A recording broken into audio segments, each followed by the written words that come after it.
비트코인에 한해서는 국민연금이나 정부 기관 투자도 허용을 해서 전략 자산으로 비축토록 그렇게 저희가 공약을 냈습니다.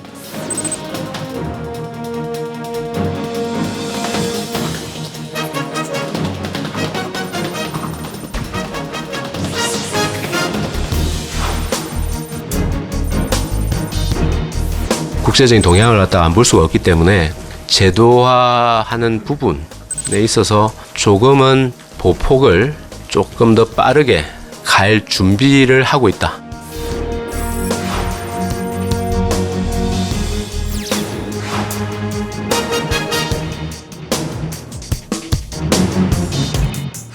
시청자 여러분 안녕하십니까? 그래픽으로 만나는 경제 토크쇼 픽.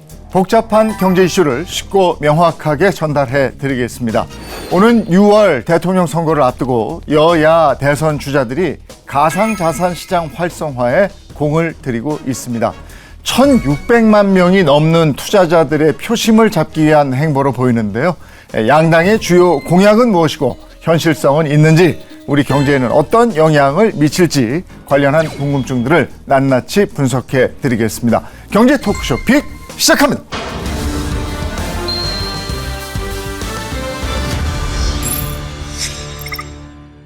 네, 오늘 함께해 주실 분들 소개해 드리겠습니다. 먼저 디지털경제금융연구원장을 맡고 계신 정유신 서강대학교 경영학과 교수 모셨습니다. 어서 오세요. 안녕하세요. 김감래 자본시장연구원 금융법연구센터장 모셨습니다. 안녕하세요. 그리고 이슈를 보다 쉽게 전해줄 박수호 기자도 함께하겠습니다. 반갑습니다. 대선 앞두고 가상자산 공약이 아주 치열하게 나오고 있습니다. 그 경쟁도 아주 치열하고요. 많은 사람들이 여기에 투자를 하고 있죠. 1,600만 명에 달한다 이런데 구체적으로 현황이 어떻습니까? 업비트, 빗썸이란 국내 5대 코인 거래소에서 그 계정을 보유한 회원수를 보니까 올해 2월 말 기준으로 1,629만 명.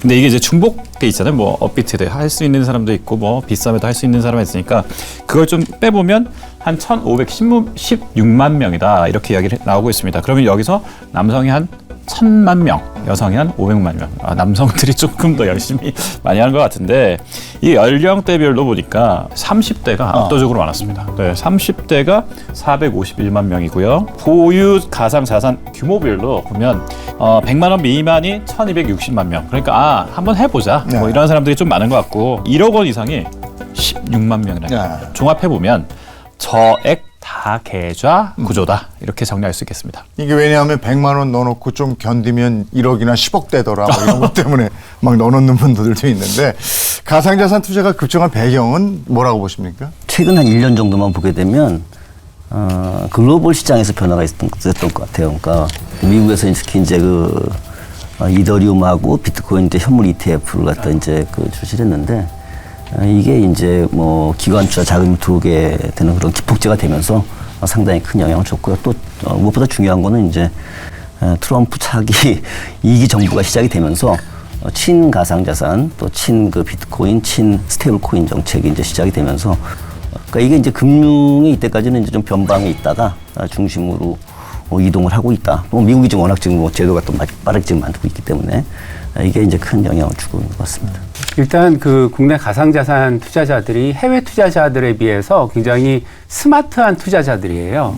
따라서 그 지금 큰 정책적인 줄기, 그러니까 비트코인에 대한 비축자산 논의나 규제 완화를 통한 블록체인 산업 육성에 관한 기대감이 굉장히 크고, 무엇보다 국내 투자자들이 더 많이 유입되는 국내의 특수한 유의는 뭐냐면, 대한민국 투자자들은 리플 XRP라는 그 알트코인을 굉장히 많이 갖고 있었고, 해당 그 해외 송금 기반의 그 리플 XRP에 대해서 오랫동안 스터디하면서 장기 투자를 하다가 700원대 코인이 지금 트럼프 이후 3,000원 이상에서 지금 고가로 형성됐거든요. 마치 대한민국 주식시장에서 지금 삼성전자가 5만 원대에서 지금 20만 원대 같은 효과가 난 거예요. 이러한 측면을 보면서 특히나 젊은 층, 20대부터 40대까지의 투자층들이 더 유입되고 있는 것으로 보입니다. 리플은 정말 말씀하신 대로 많이들 가지고 있더라고요. 근데 이 가상자산이 활성화되면 그러면 우리 경제에는 어떤 영향을 미치게 되는 겁니까? 경제 가치로는 뭐 대략 뭐 한 2030년까지 46조 일자리도 굉장히 많이 창출해서 한 15만 개 이상 이렇게 나올 거라 하는데 이제 그것보다 좀 현실적으로 중요한 거는 제가 보기엔 스테이블 코인이에요. 그래서 스테이블 코인이 이게 이제 일반 그 결제, 뭐 금융에서 이제 말하면 이제 송금 수단으로 쓰이다가 이제는 점점 디지털이 뭐 이제 빨라지면서 우리가 온라인 거래가 많아졌잖아요. 근데 이제 그게 국내만이 아니라 이제 국가 간에 그러니까 이제 온라인 수출입 이렇게 되면서 이게 이제 완전히 그 결제의 새로운 수단이 되는데 그게 굉장히 기존하고 다른 혁신적인 이게 아마 금융시장의 큰 틀을 바꿀 수 있다. 모든 게 사실은 결제에서 나왔어요. 이때까지 금융의 모든 혁신은 그런 차원에서 이제 큰 변화가 있을 거라고 생각을 하고 있고요. 왜냐하면 그걸 밀고 있기 때문에 미국이. 정 교수님께서 말씀하신 긍정적 효과 이해, 또 뭐 투기적 수요나 또 제도 미비로 인해서 우리 통화 정책이나 금융 안정성에도 영향이 있지 않을까 하는 우려는 있는데 지금 아까 말씀하신 그런 그 지급 결제는 미국의 전략인과 동시에 이미 전 세계적으로 상용화가 되었어요. 그래서 세계에서 가장 큰 자산 운용사인 이제 블랙락 같은 경우도 비들이라는 MMF를 출시해서 지금 엄청나게 급성장하고 있는데 그 결제 수단이 USDC라는 스테이블 코인입니다, 이미.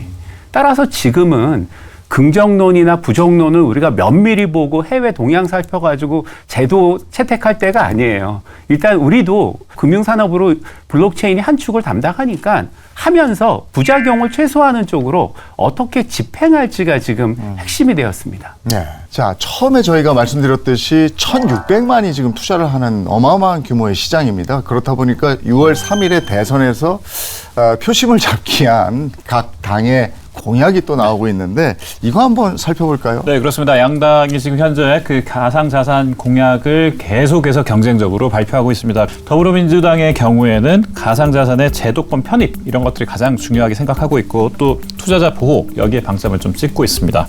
여기에 더해서 뭐 통합 감시 시스템 구축, 거래 수수료 인하 유도, 시장도 활성화하지만 투자자의 안전을 강화하는 장치로 이렇게 좀 많이 강조하고 있고요. 여기에 더해서 이제 국민의힘은 좀 1거래소 1은행 이 원칙을 좀 폐지해야 된다. 그러니까 지금 업비트는 이제 K뱅크하고 하고 있고 비썸은 이제 국민은행하고 하고 있는데 이런 식의 그 상황이 이게 과연 온당하냐? 제도권에서의 조금 조정을 좀 해보자 이런 이야기를 좀 하고 있습니다. 여기 더해서 시장 활성화가 좀 기본이다. 디지털 자산 산업 전반에 성장 기반을 좀 마련해 달라 이런 쪽으로 해서 정책을 꾸려나가고 있습니다. 여야 공약의 핵심이나 특징 한번 꼽아볼까요? 교수님 어떤 게 있습니까? 전체로 볼 때는 이제 2단계 그 입법 자체가 산업 육성 쪽에 좀 포커스를 주면서 문제 부작용 있는 부분들을 좀 그러니까 뭐 근데 이용자나 투자자 보호하겠다 이런 거기 때문에 산업 육성 차원에서 뭐 필요한 것들 이를테면 뭐 현물 ETF라든지 뭐 또 스테이블 코인이라든지 뭐 이런 부분들 또 무슨 그 뭐 위원회 만들고 이런 부분들은 대략 좀 일치하는데 좀 약간씩 차이가 있는 거, 뭐 이렇게 한 것은, 더불어민주당 쪽에서는 이제 뭐 지금 시장 감시, 통합 감시하는 그 시스템 갖다 만드는 거라든지, 국민의힘은 이제 1거래소 1은행 이렇게 연결시키는 거 이런 것들 갖다 폐지하자 뭐 이런 부분들이 약간 좀 차이가 있는 것이고, 전체적으로는 비슷해요. 전체적으로는 좀 비슷합니다. 이것도 저 선거를 앞두고 있으면 선심성으로 막 나오는 건 아니에요? 우려는 없습니까? 선심성이라기보다는 지금 시장의 수요를 빨리 파악해가지고 특히나 우리 젊은 층들의 그 투심을 또 이제 많이 그 어필하고 싶어 하는 게 있는 것 같아요. 1거래소 복수은행 같은 경우에도 민주당도 오늘 그 해당 그 정책에 대해 하면서 보다 구체적인 또 이제 설명을 하면서 이 제도를 발전시키고 있거든요. 제가 보기에 여야의 그 공약은 이제 디지털 자산 관련해서는 상당히 좀 수렴하면서 디테일 싸움이 될 것 같습니다. 악마는 디테일에 있다는 점에서. 하지만 그 근본적인 차이는 이제 민주당 같은 경우에는 디지털 자산 운영회를 의결기구로서 지금의 자문기구가 아니고 의결기구로서 컨트롤 타워 역할을 하게 하고 국민의힘은 가상자산 담당 비서관을 다루어서 이제 뭐 그 청와대 중심의 어떤 그런 컨트롤 타워 역할을 하려고 하는 점에서 좀 차이가 있고 그 다음에 숨은 차이점은 과세 쪽에서 드러나지 않을까 싶습니다.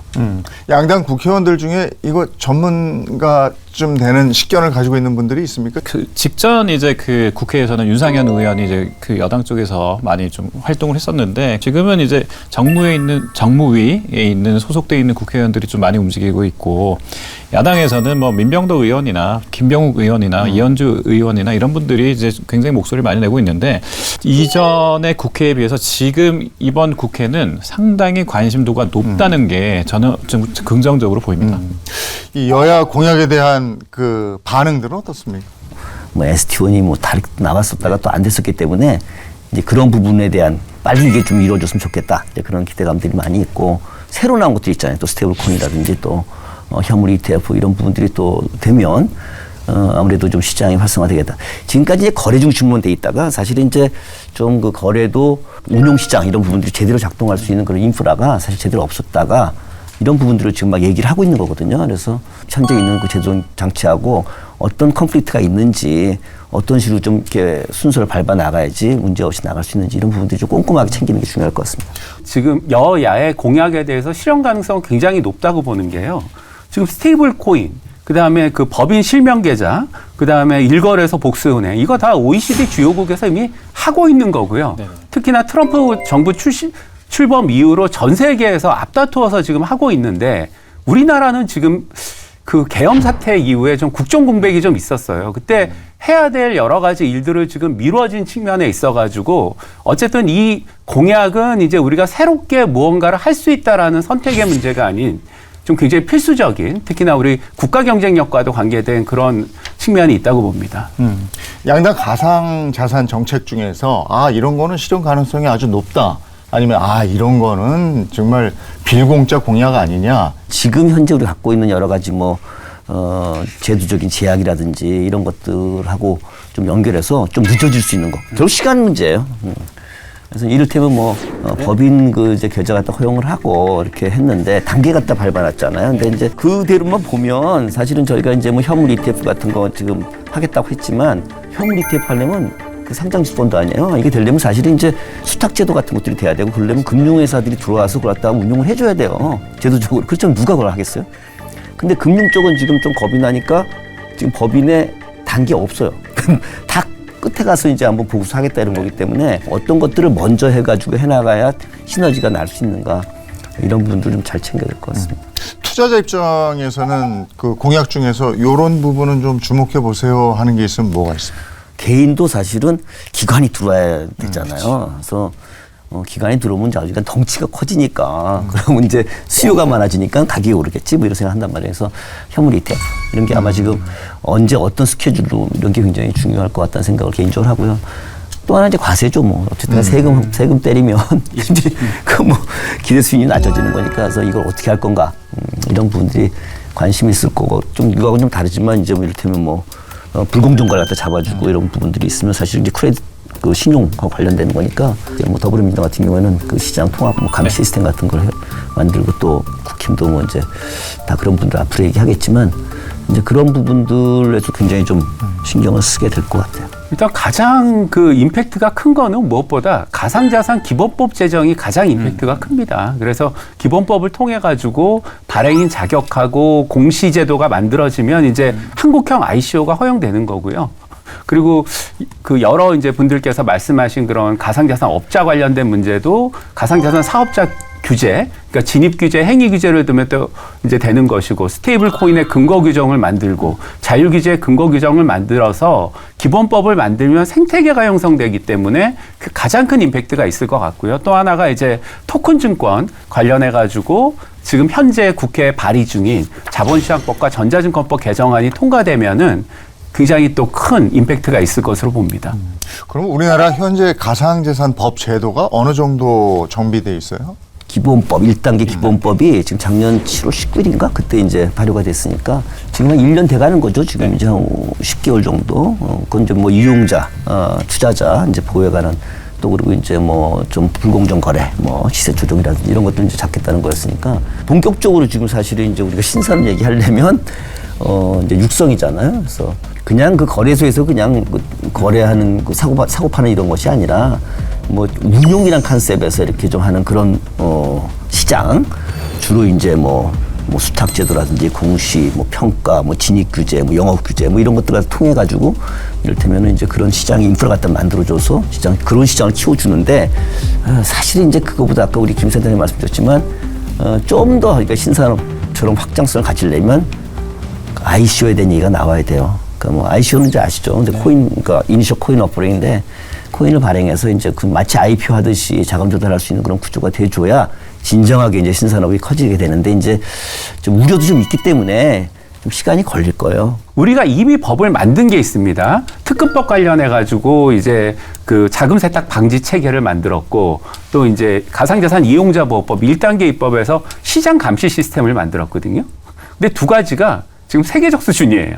그러니까 해외에 뭐 출장을 가거나 웨비나를 해보면 우리 국내 이제 베리파이 바스프라고 하는 그 트래블러 관련된 거는 이미 전 세계 30개국이 지금 그걸 이용하고 있고요. 그다음에 우리 지금 그 금감원하고 닥사가 주축으로 돼가지고 이제 계속 만들고 있는 그 시장 감시 시스템도 지금 전 세계적으로 가장 미국보다도 더 훌륭한 지금 그런 체계를 만들었거든요. 만약 기본법이 만들어진다 그러면 굉장히 큰 효과를 좀 발휘할 것으로 봅니다.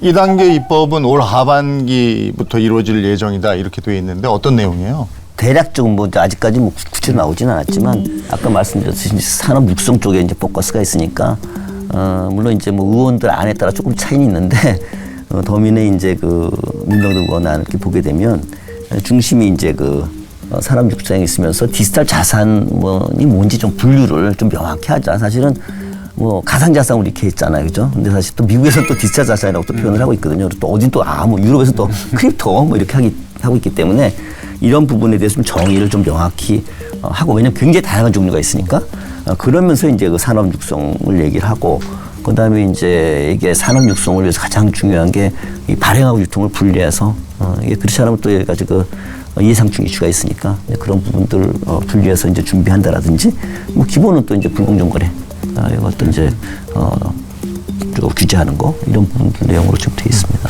법이 촘촘하면 안정성 같은 면에서는 좋겠지만 또 규제 면에서는 또 단점도 있고 이런 거 아니에요? 그런데 그 미국의 예를 보면 지금 세계에서 그 가상자산 규제가 가장 강한 나라 중에 하나예요. 그 스테이블 코인 같은 경우도 연방법은 없지만 이미 주법에서 굉장히 강하게 규제를 함으로써 규제의 명확성을 줌으로써 이 시장이 굉장히 활성화된 효과를 보고 있습니다. 대표적인 게 미국 규제를 준수하고 있는 USDC라는 그 서클이 발행한 스테이블 코인인데 이미 그 트럼프 행정부의 달러 패권 정책과 맞물려 가지고 지금 굉장히 급성장하고 있거든요. 저는 지금 현재 우리 가상자산 업자들이 바라는 거는 낮은 규제 이런 규제의 수준이 아니고 일단 규제로서 그 나머지 부분에 대한 자율성인 것 같아요. 따라서 규제 명확성이라는 측면에 있어서는 법이 빨리 만들어져야 된다고 생각합니다. 지금 스테이블 코인 잠깐 말씀해 주셨는데 이 스테이블 코인이 지금 실생활에 어느 정도까지 사용되고 있습니까? 남대문 시장 가보시면 됩니다. 남대문 의류 시장에 가보면 ATM기 같은 게 있어요. 여권 대고 그다음에 이제 본인 인증하고 나면 그다음에 자기가 갖고 있는 그 지갑 이렇게 증명하고 나면 거기서 진짜 환전하고 출금까지 가능해요. 일상생활에서는 지금 훅 들어와 있다 이렇게 표현할 수 있고요. 2024년 2월부터 올해 2월까지 스테이블 코인의 활성화 지갑 수가 1,900만에서 3,000만 개. 그러니까 누군가는 지갑을 만들고 있고 누군가는 이거 가지고 벌써 주고받고 있다. 이런 것들 보면 야 나만 모르고 있나 나만 안 갖고 있나 이런 생각을 할 수 있습니다. 저는 이런도 사용을 해본 적이 없는데 아무도 없지만 주변에는 없다고 하는데 벌써 이렇게 남대문에 가면 보이고 굿이하네. 근데 그 국내 스테이블 코인의 그게 문제점이에요. 지금 국내 스테이블 코인이 사실 보면은 이게 또 거래소에서 비트코인하고도 바꿀 수가 있어서 비트코인이 소위 말하는 김프라는 게 김치 프리미엄이 꼈기 때문에 일반 우리가 어떻게 보면 뭐 그 최근에 여러 가지 환전 서비스 하는 것보다 더 비싸요. 그럼에도 국내에서는 김프가 있는데 왜 사냐? 여러 가지 또 이제 자금 세탁이나 이런 음성적인 수요가 분명히 있는 것이고 남대문이나 이런 데서 지금 하는 무역 결제 같은 경우는 사실 저희 경상수지에도 안 잡히는 그런 측면에 있어서 좀 문제가 많거든요. 따라서 이렇게 달러 표시 스테이블 코인을 그냥 방치했을 경우의 문제점도 같이 좀 생각해 봐야 된다고 봅니다. 빨리 만들어야 되겠죠. 원화를 빨리 만들어야 돼. 저는 한 가지 궁금한 게요. 그럼 우리 원화 스테이블 코인은 지금 있어요? 그리고 원화 스테이블 코인을 하려면 어떤 제도가 마련이 돼야 됩니까? 우리 이제 지금 이번 이단계 방송에서 이제 만들어져야 되는데 그러면 이제 스테이블 코인에 있어서의 규제는 굉장히 심플해요. 네. 먼저 그 스테이블 코인이라는 지급 수단을 발행하는 사람은 굉장히 그 뭐랄까요 신뢰성이 있어야 되겠잖아요. 그러니까 옆에 일본이나 그 뭐 해외 사례를 보면 1순위가 그 발행 자격에 있어가지고 은행, 2순위가 뭐 그 금융투자업자 같은 이제 신탁 회사, 그리고 3순위가 이제 핀테크 회사인데 우리나라는 지금 과연 그 카카오나 다른 뭐 그런 빅테크에 이 자격을 줄지 그거는 좀 의심이 되는 상황에서 국내에서 제도화가 되면 그 발행인 자격은 1순위로 아마 은행들이 가져가겠다 하는 게 이제 일반적인 전망인 것 같고요. 그다음에 스테이블 코인의 3대 원칙이 있습니다. 그게 뭐냐면 1대1 준비금 요건이 있어요. 그래서 발행하는 동일한 가치의 그 유동성 있는 안전 자산을 예치를 해야 되고요. 두 번째가 인증 요건이 있습니다. 회계법인 등에 대해서 이 자산의 가치를 인증하고 공시해야 돼요. 테더 같은 경우는 요 요건을 지금 충족을 못하는 거예요. 세 번째는 1대1 상환 요건이 있습니다. 대부분 스테이블 코인의 현금화는 거래소를 통해서 이루어지지만 나중에 이제 문제가 됐을 경우에 있어서 그 스테이블 코인의 발행인은 1대1로 동일한 가치로 상환을 해야 되거든요. 이러한 점에 있어가지고 그 금융당국에서는 은행 쪽을 많이 발행인 자격 1순위로 삼는 것 같아요. 은행들은 관심이 많이 있습니까? 스테이블 코인 산업은 굉장히 황금알을 낳는 거예요. 은행들은 관심 지금 굉장히 많죠. 그러면 지금 이제 과세 문제 한번 얘기해 볼 텐데 자산이 있으면 소득이 있으면 과세한다 이건데 지금까지 총 3차례 유예됐어요. 그 문제는 뭡니까? 그동안 유예의 이제 공식적인 이유는 과세 체계 미정비인데 지금 이제 걱정이 되는 게 하면서 4차 유예는 이제 하지 말아야 되잖아요. 네. 근데 2027년 1월 1일에 과세를 하기 위해서는 이제 7월 정도에 그 소득세법 개정안에서 이제 여러 가지 뭐 가상자산 과세 시스템이 정비된 걸 보여야 되거든요. 지금 그 기재부가 바빠서 그런지 준비 하나도 안 된 것 같아요. 최소한 이거를 만약 한다 그러면 저희가 금투세도 저희 연구원하고 조세재정연구원이 용역을 했거든요. 네. 이 용역을 하고 뭐 진짜 밤을 새워가면서 법제화 작업이 이루어져야 되는데 기본적인 용역조차 발주가 안 된 것 같아요, 지금. 그럼 내년 가가지고 그럼 똑같이 과세제도 미정비 얘기가 또 나올 것이고 또 투자자들은 이미 3차 유예에 대한 달콤한 과세 유예 그걸 받기 때문에 조세 제왕도 만만치 않을 겁니다. 이 문제에 대해서 지금 한번 고민을 해봐야 돼요. 그래서 금투세 같이 차라리 건설적인 폐기를 한 후에 그다음에 금투세 논의하고 같이 가상자산 과세 논의를 하는 것도 또 현실적인 방안이 아닐까라는 생각이 들 정도로 지금 과세제도 미정비 문제는 심각합니다.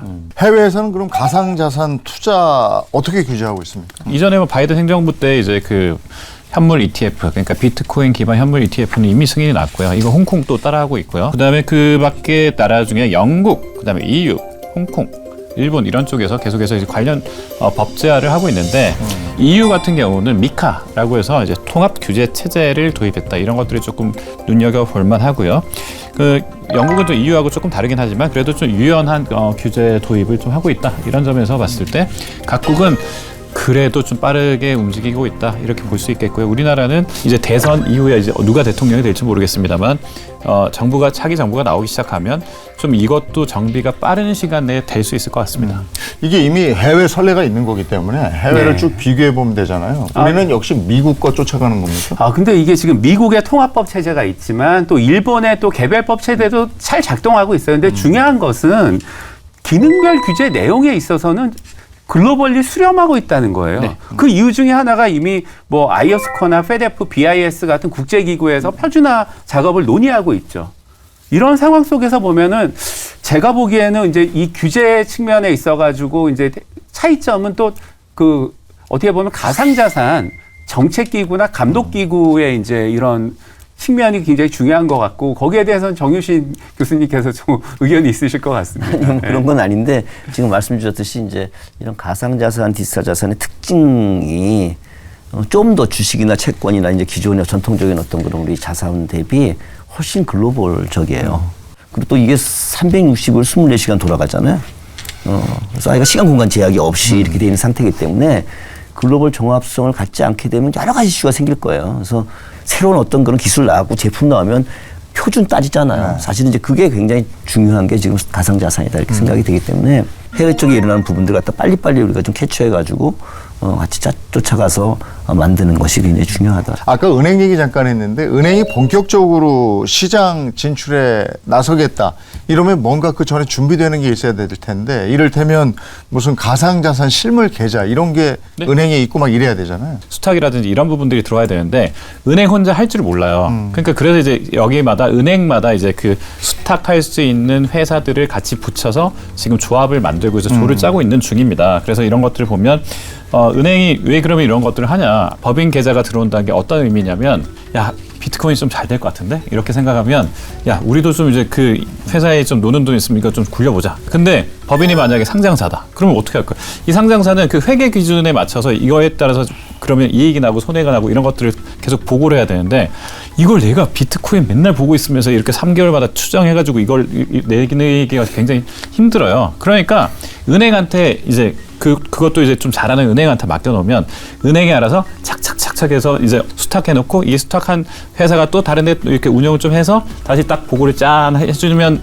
은행한테 이제 수수료 조금 줘도 그래도 법인 입장에서는 나의 이제 자산을 좀 많이 굴릴 수 있겠는데 이렇게 생각할 수 있잖아요. 그런 식으로 개인이 아니라 은행한테 돈을 맡겨놓으면 이걸 다시 굴려주는 이런 비즈니스 모델 이런 것들을 잡아내기 위해서 각 은행들이 지금 열심히 큰 돈을 뭉칫돈을 유치하기 위해서 이 사업에 뛰어드는 겁니다. 은행원 뽑을 때도 이거 전문가 뽑아야 되겠네요. 그렇죠. 아마 그 관련해 가지고 이제 전문가들도 많아질 텐데 아마도 이제 은행이 직접 할 수는 없을 거예요. 발행을 은행이면 KB면 국민은행이 직접 하기에는 너무나 시스템 리스크가 크기 때문에 해외 사례 같이 자회사를 통해서 이제 발행을 하게 될 것이고 미국 같은 경우에는 그 어차피 은행이 발행하는 경우면은 그 은행들의 보험회사인 FDIC 우리 예금보험공사죠. 예금보험공사가 관련된 리스크 관리를 하게 하고 있거든요. 그래서 은행들이 스테이블 코인 발행인이 되는 시대에 있어가지고는 그 예금보험공사의 역할도 굉장히 중요할 것 같습니다. 가상자산 거래소하고 은행이 이제 제휴를 맺었을 때 은행이 얻는 이점은 뭐가 있습니까? 최근에 국민은행 같은 경우도 3월 달에 이제 그 빗썸하고 이제 손을 잡았단 말이죠. 그러니까 3월부터 갑자기 18,453명.